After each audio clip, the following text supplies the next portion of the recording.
Vamos a este pasaje, hermano. Vamos a leer algunos pasajes, gloria al Señor. ¿Lo tiene conmigo? Vamos al verso 1, hermanos. Dice: ahora pues ninguna condenación hay para los que están en Cristo Jesús, los que no andan conforme a ¿qué, hermanos? A la carne, sino conforme al Espíritu.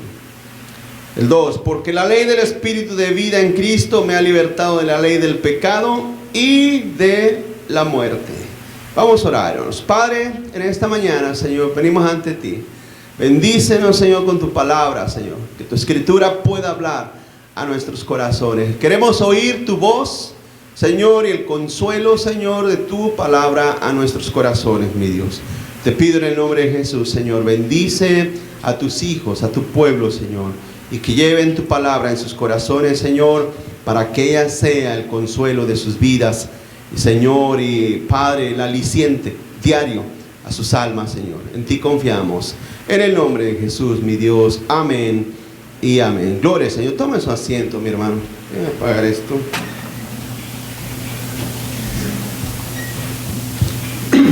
Gloria al Señor. Bueno, hermanos, vamos a tomar este pasaje del capítulo 8 de Romanos.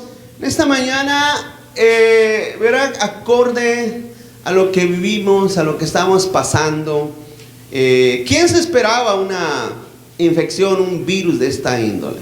Ha habido pensamientos de conspiraciones, de personas que sacan ideas, tienen ideas. Hay un sinfín de opiniones, de pensamientos, de teorías por qué esto sucede. Hermanos, en realidad llegar al fondo de esa verdad, yo creo que va a ser imposible, hermano. Saber qué pasó, por qué pasó, dónde comenzó o por qué se comenzó, todo eso es imposible. Créame, no vale la pena estar buscando videos en YouTube o en donde sea, qué pasó, de dónde es. A mí cantidad me llegan videos de gente: mire, pastor, aquí es, mire, pastor, esto es así, mire, pastor, ya se encontró la verdad. Y créame que si uno se pone a mirar toda esa clase de videos e información, hermano, en las redes sociales o en la internet, créame que uno no va a acabar bien el día entero, hermano. Créame que es algo que va a cargar el corazón de temor y de pánico. ¿Sí mira el pánico está en la tierra, hermano? ¿Sí lo miran? Mira cómo la gente, ¿verdad?, se llena de pánico. Ahora, usted dirá: bueno, pastor, yo también tengo pánico. Mire, el pasaje que acabamos de comenzar, y ahorita vamos a ir leyendo algunos otros, hermano, en realidad nos habla de la diferencia de lo que es la verdadera preocupación como hijos de Dios.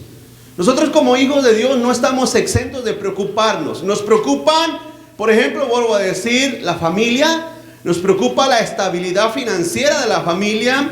Nos preocupa, hermano, que nuestro entorno tenga cierta seguridad en varios aspectos, pero también nos importa la salud. Nos preocupa la salud. Es algo que nadie hace caso omiso eso. Yo no, en el sentido, no me siento en ningún aspecto irresponsable, como algunas personas piensan o dicen que es una irresponsabilidad. No. Escúcheme, iglesia. En realidad, creo que la iglesia es la única que en estos tiempos manifiesta esperanza a la gente, hermanos. Manifiesta consuelo a la gente. Porque imagínense que la iglesia se asuste de la misma manera que el mundo. Entonces, básicamente, ¿dónde encontrará la gente un referente de lo que significa confiar y esperar en el Señor? Ocuparse de la carne significa, hermano, dejar que las emociones naturales de la humanidad reinen sobre las cosas elementales del espíritu.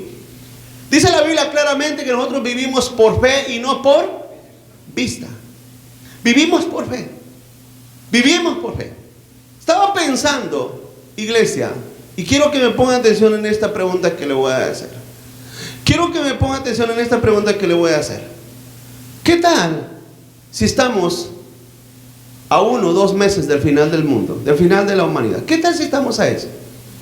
¿Qué tal si esto se sale de un control a tal grado que nadie pueda subsistir o sobrevivir más que aquellas personas que tienen forma y manera. ¿Qué tal si estamos ante una catástrofe mundial? Usted sabe que a través de la historia ha habido pandemias y ha habido enfermedades que han acabado con millones de personas, hermano. ¿Sí saben eso? Millones de personas. ¿Qué tal si estamos ante eso? Aquí hay una pregunta muy sencilla, y es algo que todo el mundo debe de tener en cuenta. ¿Está la iglesia y los creyentes listos para partir de esta tierra? ¿Estamos listos? Yo quiero que usted entienda esto. Un cristiano no piensa y no debe pensar en que todavía en la India hay personas que no han sido ganadas para Cristo, que en las selvas chapanecas todavía hay gente que no ha sido ganada para Cristo, que mi abuelita todavía no cree en Cristo, que mis hijos todavía no creen en Cristo. El cristiano no piensa así. No es egoísmo, pero no piensa así. El cristiano no piensa en aquellos. El cristiano debe de pensar en la gloria de Dios. Nosotros como hijos de Dios debemos estar centrados, hermano, en darle a Dios la gloria en todo momento y en todo instante. ¿Es un pensamiento pesimista? No, no es ningún pensamiento pesimista. Es una realidad. ¿Sabes cuál es la realidad? Que tú y yo, un día, tarde que temprano, vamos a partir de esta tierra. Y es importante que entendamos, debemos de estar siempre listos. Es una pregunta, no estoy diciendo que va a suceder. Mi deseo, mi pensamiento es que dentro de 2 o 3 semanas, hermano, el mundo pueda controlarse y decir, ¿sabes qué? Ya ha bajado, hermano, todos los contagios y la gente está recuperándose, la economía se está recuperando. Esa es mi oración y ese es mi deseo. Pero vuelvo a decir, hermano, que vivimos en un mundo en el cual está lleno de gente llena de maldad, gente mala. Por eso la Escritura dice que debemos, hermano, ¿verdad? Vivir. Dice el verso 1, ninguna condenación para los que están en Cristo Jesús, los que no andan conforme a los pensamientos y deseos de la carne, sino conforme al Espíritu. Así es que vemos, hermano, que la Biblia nos enseña, básicamente, que debemos de vivir y ser personas espirituales. Vamos al verso 5. Mira el verso 5. Porque los que son de qué, hermanos, piensan en qué, piensan en las cosas de la carne, ¿sí? Pero los que son del Espíritu, en las cosas del Espíritu. El 6, porque el ocuparse de la carne es ¿qué, hermanos? Muerte. Pero el ocuparse del Espíritu es vida y algo que el mundo necesita, ¿qué? Paz. Ahí es donde está la diferencia, iglesia. Ahí es donde está la diferencia de los hijos de Dios. Si yo me ocupo de la carne, le vuelvo a decir, ¿sabe qué? Vuelvo a decir, si me ocupo de la carne, solamente está pegado al televisor a ver cuántas personas han muerto, cuántas personas se han infectado, dónde ha comenzado, dónde está. Eso es ocuparse de la carne, solamente estar pensando en las cosas de esta tierra, hermano. Ahora, vuelvo a decir, lógicamente que hay una parte de nosotros que nos preocupa, porque somos humanos, porque hay una humanidad caída en nosotros. Pero quiero que vean, note la palabra, dice ocuparse. ¿Has ido a visitar a alguien que te dice, no está ocupado? Está tan ocupado que no tiene tiempo para nadie, ¿verdad, hermanos? Cuando usted está ocupado, verá que usted está ocupado, está ensimismado en eso. De la misma manera, dice aquí el apóstol, el ocuparse de la carne. Y el verso 5 dice, los que piensan en las cosas de la carne. El verso 5, los que piensan en las cosas, solamente es pensar y ocuparse en las cosas de la carne, iglesia. Hermanos, vuelvo a decir, ¿verdad? Nuestra vida depende solamente de nuestro Dios. De nuestro Dios. Dios tiene cuidado de nosotros, de sus hijos, de su pueblo. Su gente no debe de pensar ni estar ocupado. Vuelvo a decir, dice Pablo en otra ocasión, aprovechen bien el tiempo porque los días son ¿qué? Malos. Es tiempo, si vamos a estar en la casa, ¿de qué es tiempo? Tiempo de buscar a Dios, si hay manera, si hay forma. Es tiempo de consagrar nuestra vida más al Señor. Es tiempo de hacer algo bueno, beneficioso para la familia.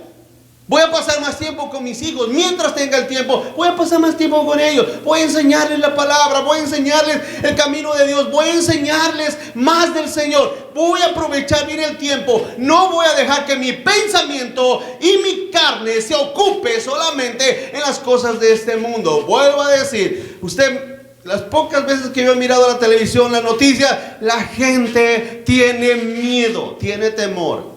Y déjeme decir una cosa, es entendible. ¿Sabe por qué? Porque no tienen nada más que esta vida. Pero los hijos de Dios no solamente tenemos esta vida, los hijos de Dios tenemos esperanza para la vida que viene. Los hijos de Dios tenemos, hermano, tenemos a Cristo, tenemos al Señor. Así es que, vuelvo a decir, no hay ninguna clase de pensamiento fatalista, porque esa es la diferencia con hay personas que piensan que todavía nosotros vamos a conquistar, la iglesia va a conquistar este mundo y que este mundo va a cambiar por el poder de la iglesia. Yo no creo eso. Yo en lo personal no puedo creer eso, no acepto eso. Yo creo que la iglesia tiene una promesa. Jesús dijo: voy a preparar morada para que donde yo estoy, vosotros también. Así es que yo creo firmemente que la iglesia no es de este mundo, la iglesia es del cielo. La iglesia es, su morada eterna es en el cielo, no en este mundo, no en esta tierra. Pero hay ideologías de personas que dicen: no, es que nuestros hijos tienen que ser los políticos, tienen que ser los maestros, tienen que ser los científicos para que la iglesia cambie. En otras palabras, ellos creen que el mundo se va a cristianizar por medio de la iglesia. Hermanos, vamos a ser realistas. Vamos a ser realistas. Tenemos una grande falla en retransmitir el evangelio a nuestros hijos. La pregunta es ¿cómo? Leía hace un tiempo atrás, leía una frase de una persona que realmente me impactó. Decía este hermano, dice: hoy en día la educación cristiana en los hijos está tan mal que nada más basta un semestre de los hijos en el colegio o en la universidad para convertirse en ateos. Qué tremendo, iglesia. Qué tremendo, porque muchas veces solamente nos conformamos con que nuestros hijos vengan a la iglesia. Pero le voy a decir una cosa, hermano. ¿Y qué de nuestro trabajo personal con ellos? ¿Qué de nuestro trabajo personal con ellos? Entonces, nuestros hijos no pueden ganar el mundo, porque no es la encomienda de Dios. Esa no es la encomienda de Dios. La encomienda de Dios es, hermano, que hagamos discípulos a los que crean en Cristo Jesús y les enseñemos todas las cosas que Él nos dejó escritas. Es la edificación de la iglesia. No podemos pensar como este mundo. No podemos pensar como el vecino inconverso. No podemos pensar como la familia inconversa. La familia inconversa tiene más influencia sobre nosotros. Eso no es posible. Eso no es posible, iglesia. No está correcto, no está bien. Si usted deja que la familia, los compañeros de trabajo o el mundo tenga más influencia sobre usted en cómo se manejan estas situaciones y cómo se vive en medio de estas situaciones, pues una cosa, ellos no tienen un problema. Los que tienen el problema somos nosotros. Nosotros no somos médicos, no somos doctores, claro que no, pero tenemos fe, que es la diferencia. Tenemos una convicción en Cristo, que es la diferencia, ¿o no, hermanos? Les decía hace un momento, el mundo ha pasado por grandes pandemias mortales, donde la persona se infectaba y a los 2-3 días estaba muerto básicamente. Hoy en día básicamente estamos enfrentando una pandemia, pero no es tan mortal como en aquellos tiempos, gracias al Señor. La iglesia de Cristo ha padecido persecuciones por tiranos. Ha habido tiranos en la historia que han odiado a la iglesia, a los cristianos, los han odiado a morir, al grado tal que los persiguieron y los mataron y los asesinaron. Déjame decir una cosa, hermano, por la gracia de Dios no estamos en esa situación. Por lo tanto, el mundo no nos va a enseñar a nosotros cómo vivir en la fe de Cristo. El mundo no nos va a enseñar a nosotros cómo conducirnos en medio de una situación difícil, en medio de una situación adversa. El mundo no tiene nada que enseñarnos. Nosotros les debemos enseñar a ellos. Dijo Cristo, vosotros sois la sal del mundo, de la tierra. Imagínate. Y dijo claramente en una advertencia, el Señor dijo en una advertencia claramente, y si la sal pierde su sabor, para nada sirve. Así es que no es el mundo el que impone la manera de cómo conducirse en esta tierra.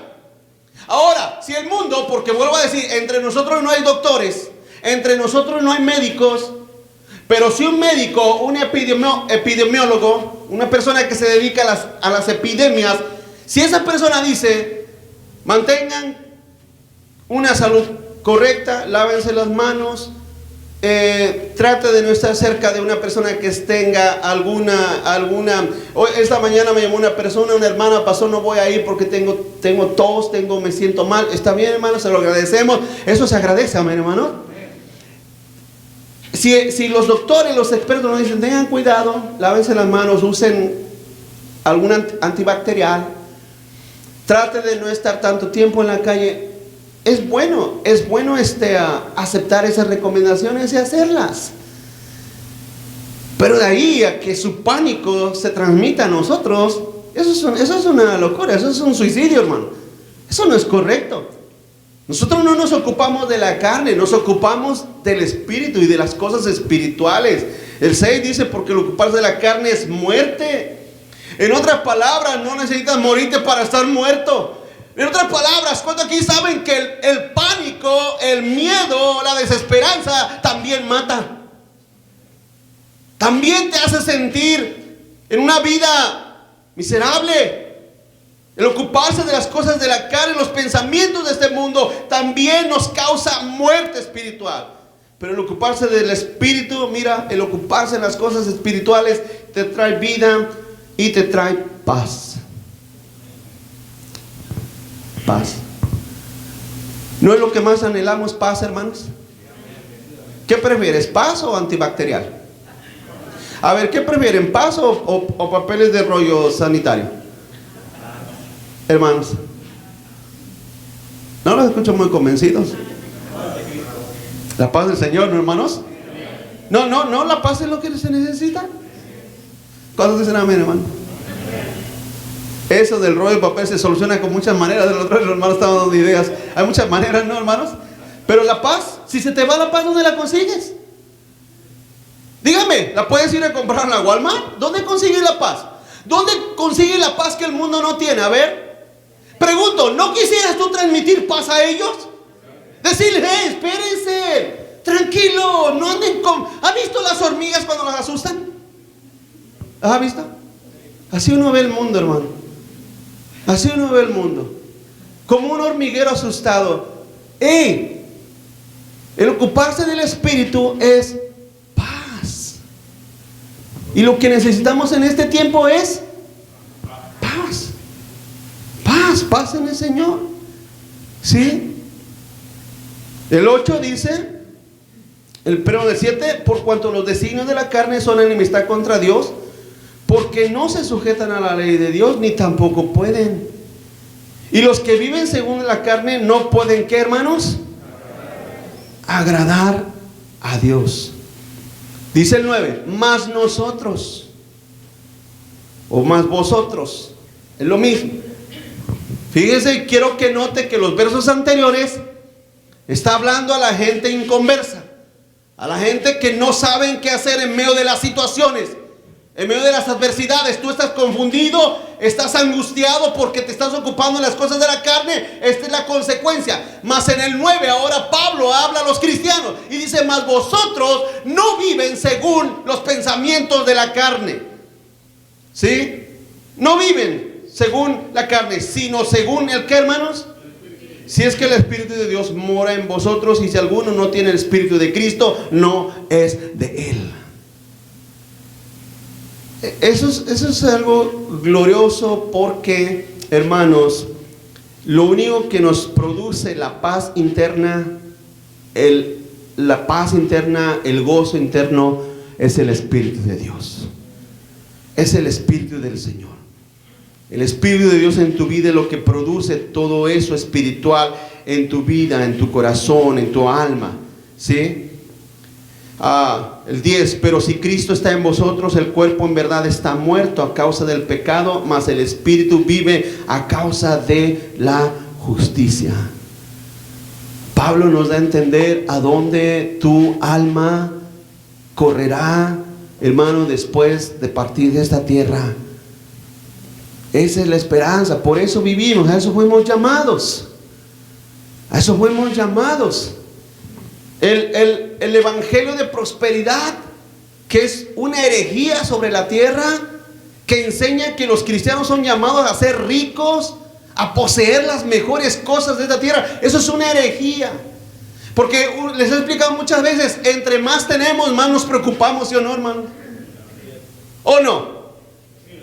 Entre más tenemos, más nos afanamos. Porque tenemos que cuidar todo eso por lo cual nos hemos afanado. Muchas veces la gente dice, wow, esa persona qué bien le va, tiene su negocio. ¿Vieras qué difícil y qué canas sacan los negocios? ¿Qué angustias causan los negocios? Imagínate, mira, por ejemplo ahorita, hermanos, una persona que tardó 20, 30, 40 años en establecer un restaurante, y ahorita una simple pandemia se lo cerró por completo. Si esto no se recupera, el día de mañana ese restaurante, ¿a dónde crees que se va a ir? Se va fuera de la historia, hermanos. Y todo lo que hizo, bien dijo el Señor, y todo lo que ganaste, ¿para quién será? Hasta ahí llegó. No quiere decir que no hagas negocios, tampoco, no me malinterpretes. Lo que te quiero decir es que nuestra esperanza nunca debe de estar en nada de esta tierra, hermanos. De nada de esta tierra. Nuestro espíritu un día estará con el Señor, hermanos. El 11, y si el espíritu de aquel que levantó a los muertos a Jesús mora en vosotros, el que levantó de los muertos a Cristo Jesús vivificará también vuestros cuerpos mortales por su espíritu que mora en vosotros. Qué tremendo, iglesia. Qué tremendo. El Espíritu de Dios marca y es lo que hace una diferencia entre los hijos de Dios y los que no son hijos de Dios. Vamos al 28.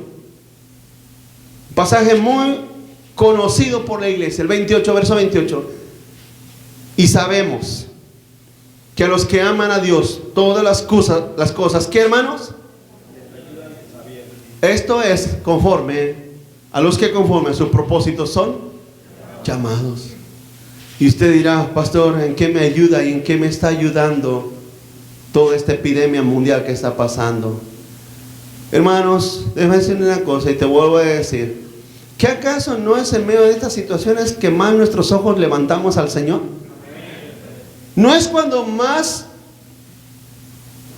esperamos depender de nuestro Dios?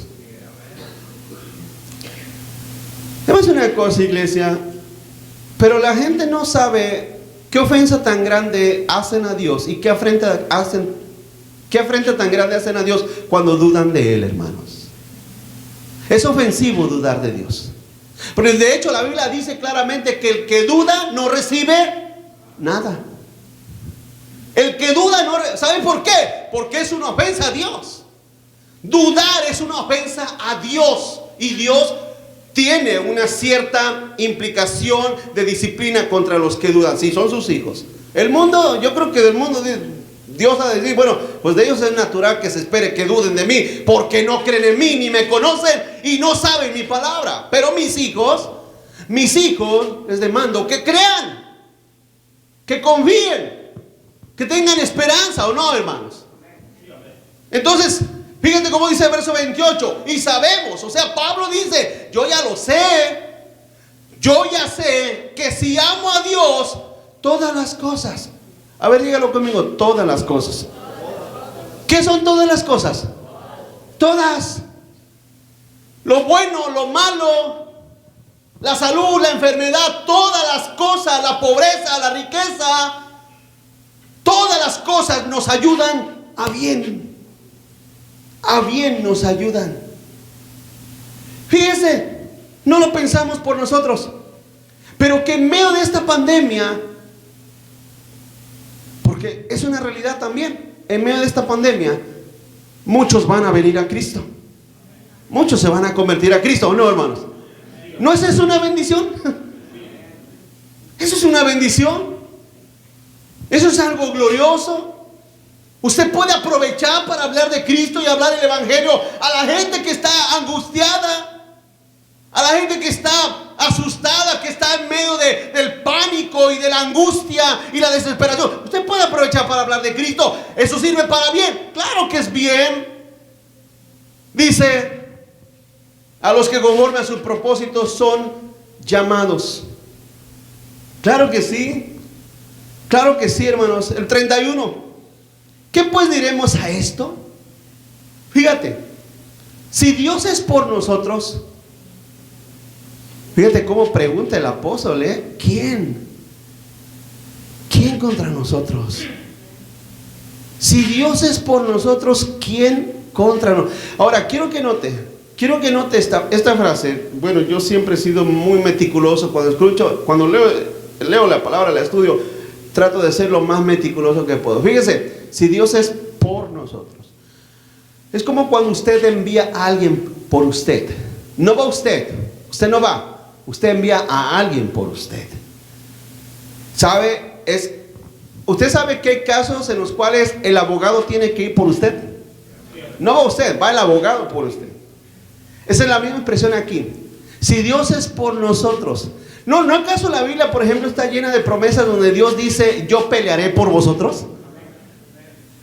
Donde Él nos dice que Él es nuestro escudo. ¿No dice eso? Él es nuestra roca. Él es nuestro defensor. Cuando el pueblo de Dios iba a Israel, la columna de fuego iba al frente de ellos, protegiéndolos. Dios es por mí. Quiere decir que Él es quien se presenta en medio de mis angustias. Él es. Si Dios es por nosotros, no eres tú. Porque si fuéramos nosotros cayéramos en la misma angustia del mundo, hermanos. El mundo por eso está en angustia, porque no tiene nadie quien lo defienda. El mundo está solo a su merced por su rebeldía, por su orgullo. Fíjate cómo andan. Míralos, nada más simplemente míralos cómo viven. ¿Por qué? Porque no hay quien los defienda. Porque no hay a quien ellos puedan acudir como defensor. Por eso están angustiados. Imagínate, hermano, que tú vas a ir a un caso en el cual se te acusa de algo grave y que no tienes quien te defiende. Imagínate la angustia que vas a padecer cuando sepas que no hay nadie en quien te defienda. Pero es la diferencia de los hijos de Dios. Nosotros sí tenemos alguien que nos defienda. ¿Cuántos dicen amén? Si Dios es por nosotros, dice Pablo, ¿quién? ¿Quién contra nosotros? Si Dios va por mí, si Dios está al frente de mí, ¿quién contra nosotros? ¿Quién es? Nadie. Nadie, dice el 32, el que no escatimó a su propio Hijo, sino que lo entregó por todos nosotros, ¿cómo no nos dará también con Él, qué, hermanos? Todas las cosas. Así es que si Dios estuvo dispuesto a dar a su Hijo Jesús, ¿cómo no nos dará todas las cosas? Pero ¿sabes qué? Tú tienes que evitar ocuparte de la carne. Ocúpate en la vida espiritual. ¿Están aquí conmigo, hermanos? Ocúpate de la vida espiritual. Apaga tu televisor y abre tu Biblia. Apaga tu televisor y ponte a orar. Ponte a hacer cosas beneficiosas con tu familia, benefícialos espiritualmente. Practica el orar juntos con tus hijos, que ellos aprendan a orar contigo, que aprendan a buscar la palabra de Dios contigo. Léeles tú la palabra, estúdiala con ellos, aprovecha el tiempo. No puedes pensar otra cosa. No puedes tú estar angustiado como el mundo. Aprovecha tu tiempo en cosas que sean de bendición espiritual. Dios tiene que detener el mundo para que sus hijos, primero que nada, levanten su mirada a su Padre Celestial. Y el mundo el mundo voltea a ver a los hijos de Dios. Porque escúchame esto, el mundo no ve a Dios, pero te ven a ti. El mundo no ve a Dios, pero ven tu fe. Ven tus convicciones, ven tu seguridad. El mundo te ve a ti, no ve a Dios. Nosotros sí vemos a Dios. Vemos a Dios en su misericordia, en su bondad, en su protección por su pueblo y sus hijos. ¿Sí lo vemos o no lo ven, hermanos? A ver, ¿sí ve a Dios? ¿No? ¿Sí lo ven? Claro que sí. Y no, si ahí está Diosito en los pajaritos, ahí está Diosito en no. No estoy hablando de esa clase de panteísmo. Estoy hablando que Dios en medio de esta situación está obrando. Y si Dios tiene que cobrarle algo a este mundo, hermano, usted y yo, calladitos nos vemos más bonitos. Calladitos nos vemos más bonitos. Si algo Dios tiene que lidiar con este mundo impío que ha rechazado a su Hijo hasta el grado de burlarse de Él, mire, vuelvo a decir, nosotros como iglesia, Señor, seas tú glorificado en todo. Nosotros no tenemos nada que hacer, Señor. Tú vas a lidiar con este planeta que es un mundo egoísta, es un mundo vil, impío, pecador, te aborrecen, han creado toda clase de sectas abominables, todo esto. Fíjate, el día de ayer ponía, mientras el mundo pide leyes para matar niños, aparece un virus que mata a todos, menos a los niños, hermanos. Pregunto, ¿no ve a Dios en eso? Yo lo veo clarito. Este mundo, ¿no piden leyes para matar niños en el aborto? Ah, bueno, entonces mejor, Señor les manda un virus que los mata a todos, menos a los babies, hermano, menos a los niños. Porque no es casualidad, no es ninguna casualidad que el virus no afecta a los niños, hermanos. Ninguna casualidad. Yo en eso veo a Dios. Veo a Dios, hermano, que de una manera u otra el Señor te trae comida, te trae fruta, te trae algo. Frijoles, arroz. Amén, hermanos. Tortillas. No te preocupes. No te preocupes. Yo siempre he dicho, bueno, si nos toca regresar todo para atrás, pues que así sea, amén, hermanos. Que así sea. El Señor sea glorificado. El Señor sea glorificado en todo. No hay ningún problema. Todas las cosas ayudan para bien a los hijos de Dios. Y cuando el mundo ve eso, ellos dicen, oye, estos cristianos de verdad que sí son inamovibles, ¿eh? De verdad que sí se mantienen firmes a pesar de que les va como en feria igual que a mí. Pero míralos, ni se quejan, ni lloran, ni le echan la culpa a Trump cuando dicen amén. No les pasa nada a ellos. Hermanos, esa es la fe que el Señor nos ha dado como hijos de Dios. Esa es la fe que Dios nos ha dado como hijos de Dios. Continúa adelante, el 33 dice, ¿quién acusará a los escogidos de Dios? Vuelve a preguntar. Pablo está muy agresivo en esta. Dice, ¿quién? O sea, Pablo está preguntando de una manera como que te cuestiones tú, ¿quién? ¿Quién acusará a los hijos de Dios? A los escogidos de Dios. Dios es el que se justifica. O sea, si Dios ya puso su sello de justificación sobre ti, no hay nadie que te pueda acusar en lo absoluto. 34. ¿Quién es el que condenará? Cristo es el que murió, más el que también resucitó, el que además está a la diestra de Dios, el que también intercede por nosotros. Fíjate. No, la salvación se pierde. Están mal. Quien dice que la salvación se pierde no conoce al Dios de los cielos, hermanos. ¿Cuántos aquí ven un trabajo excelente de parte de nuestro Dios en la seguridad de la vida y la salvación de los hijos de Dios, hermanos? Dice el 34, vuelvo a leer, dice, ¿quién condenará? ¿Quién es el que condenará? Cristo es el que murió. ¿Cuántos aquí creen en Cristo? Amén. Cristo murió por ti. El que también intercede, el que además está a la diestra de Dios.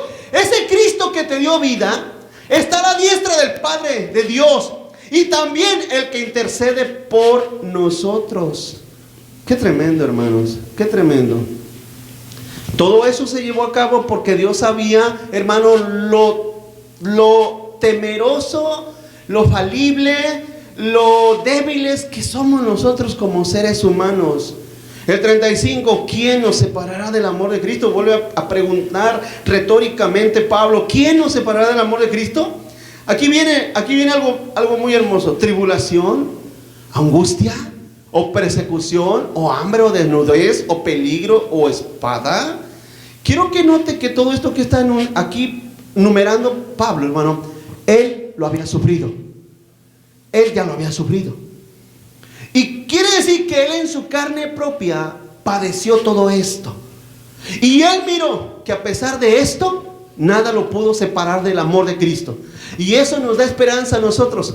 Que yo creo que de eso, hermano, ¿qué ha sufrido usted? A ver, ¿tribulación? ¿Angustia? ¿Lo han perseguido? No lo persiguen ni los perros del vecino siquiera. ¿Hambre? ¿Ha tenido hambre? No me diga que ha tenido hambre. ¿Desnudez? ¿Peligro? ¿Espada? ¿Qué hemos padecido, hermanos, de eso? ¿Verá que nada? Sería una injusticia decir yo he padecido eso. No es cierto. Porque si hubiéramos padecido alguna de esas cosas, quizás no estuviéramos aquí. Más bien, en cambio, Pablo dice, y continúa diciendo, como está escrito, por causa de ti, o sea, por causa de Cristo, somos muertos todo el tiempo. En otras palabras, estamos destinados a ser perseguidos, a ser muertos. Somos contados como ovejas de matadero. El 37, mire, antes en todas estas cosas, ¿somos qué, hermanos? Más que vencedores por medio de aquel que nos amó. Vuelve Pablo una vez más. Primero había dicho si Dios es por nosotros. Primero pone a Dios. Y en segundo ahora dice somos más que vencedores por medio de aquel que nos amó. Que nos amó. Jesús es nuestro intercedor. Jesús es nuestro ayudador. Jesús es quien intercede por nosotros. El 38 ahora pone Pablo a asegurar y recontra asegurar. Él dice por lo cual estoy seguro. Por lo cual estoy seguro. Les puedo dar una fidedigna seguridad, dice, de que ni la muerte, ni la vida, ni ángeles, ni principados, ni potestades, ni lo presente, ni lo porvenir, ni lo alto, ni lo profundo, ni ninguna otra cosa creada. Ninguna otra cosa creada. Y ahí está el coronavirus, amén, hermanos. ¿Cuántos dicen amén? Para que usted no vaya a pensar, oh, se le escapó el coronavirus el Señor. Ahí también está, ninguna cosa creada nos podrá separar del amor de Dios que es en Cristo, del amor de Dios que es en Cristo Jesús, Señor nuestro.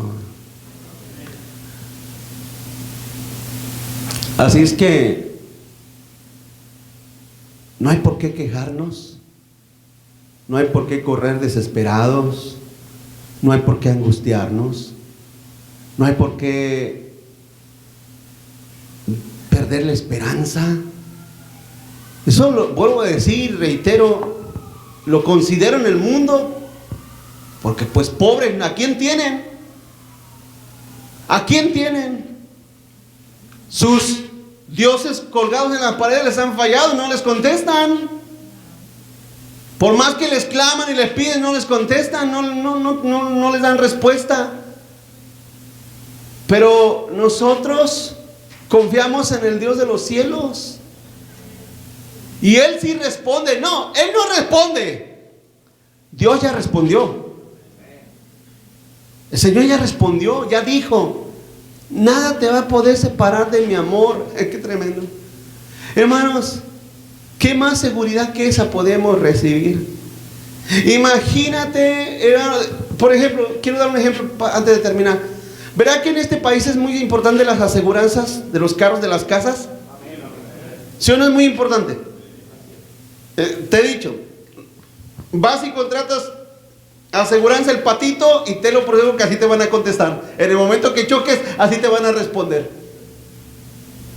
Pero si tú contratas una aseguranza que tiene calidad, que tiene garantía, que tiene respaldo, que tiene un nombre, tenlo por seguro que eso te da cierta tranquilidad, ¿o no, hermanos? De la misma manera, el mundo vive como vive porque no tiene ninguna garantía de nada. En ellos no hay ninguna clase de garantía, mi amado hermano. Por eso están así, por eso viven así. Por eso, vuelvo a decirte, están como las hormigas, desesperados, moviéndose todos para todos lados. Pero la iglesia no. La iglesia no. Es más, podemos dejar de reunirnos. No hay ningún problema. La iglesia podemos cerrar las puertas si queremos. No hay ningún problema. Pero aún así la fe de los hijos de Dios es inquebrantable, es insuperable. La fe de los hijos de Dios estará siempre allí, firme, confiando en su Padre Celestial. Así es que somos más que vencedores por medio de aquel que nos amó. Amén, hermanos. Y eso usted debe de transmitirlo a otros. Debe de transmitirlo a otros. No transmita el temor, no transmita la angustia, no transmita la desconfianza, no transmita, mire, eso es peor que cualquier virus. Eso es peor, el pánico, la angustia, la desesperanza. Todo eso es peor, hermanos. Eso es peor. Vemos el mundo ahora. Están comprando armas como si fueran la guerra. ¿Sí miró eso? ¿Ya miraron? ¿Lo han mirado? Comprando armas, comprando balas. ¿Qué pasa? ¿Qué pasa? Es que, ¿saben cuál es el problema? Que ven muchas películas de Hollywood. Se imaginan que todo va a andar como zombies, como zombies en la calle. O tienen que matar a los zombies del coronavirus. Así se imagina la gente, hermanos. Es que sus locuras, sus ideas están desbordadas detrás de la inseguridad.